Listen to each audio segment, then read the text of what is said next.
B-hop, B-hopping, or bunny hopping is a famous technique used to gain faster movement and mobility. Even though B-hops can be very unreliable and inconsistent when playing competitively because of server values set by Valve to balance the game, it's still relatively useful even today. So let's start with how to bunny hop. To B-hop, you need to jump as soon as you land. The timings are a bit different on 64 and 128 tick. For best effect, use your scroll wheel on the mouse to jump. That way you can spam jump and not worry about missing your timing. Type this in the console if you want to jump when scrolling up, and this for scrolling down. It's all about preference, but I prefer scrolling up. Next, stand still and practice B-hopping without moving just to get the timing right. When you feel ready, run forward, release your forward key, and let yourself B-hop. This is the very basics. Now go to the console and type this. This will show you information about your current position, but we want to focus on velocity. When running with a knife or with the bomb in a competitive match, you have 250 velocity. If you B-hop the same way I showed you before, you are not as fast, and you will eventually start to slow down. To gain more speed while B-hopping, you need to learn how to strafe.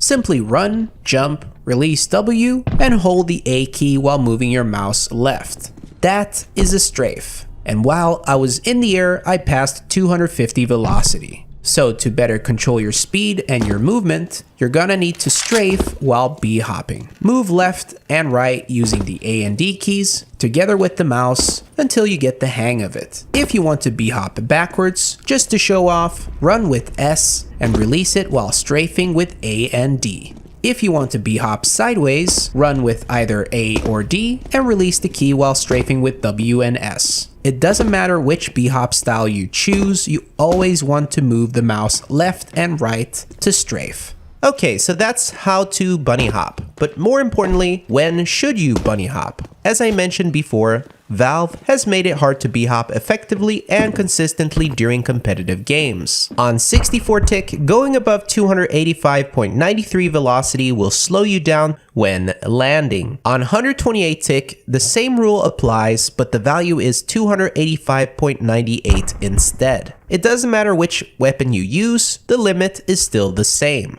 You can try this out by using SV_auto bunny hopping 1, which will automatically rejump when holding down space at the exact time needed to hit a perfect B-hop.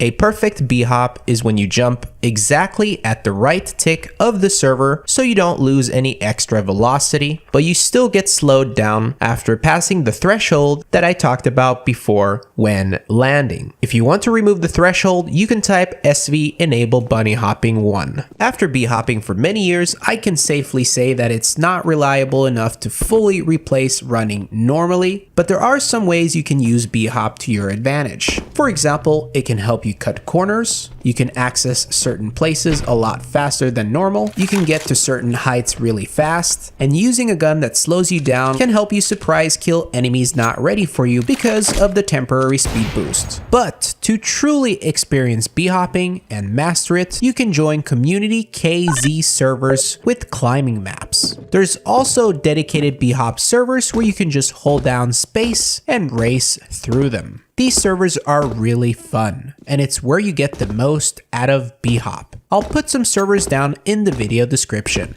Also, Valve has provided a bunch of commands that you can use on your offline server if you want to play around with some B-hop settings. I'll put them inside the video description as well. And that's the video. Please like it if you enjoyed it. Subscribe if you want to see more CSGO content and you want to support me. I'll see you guys soon. Stay awesome and go bananas. Holy sh!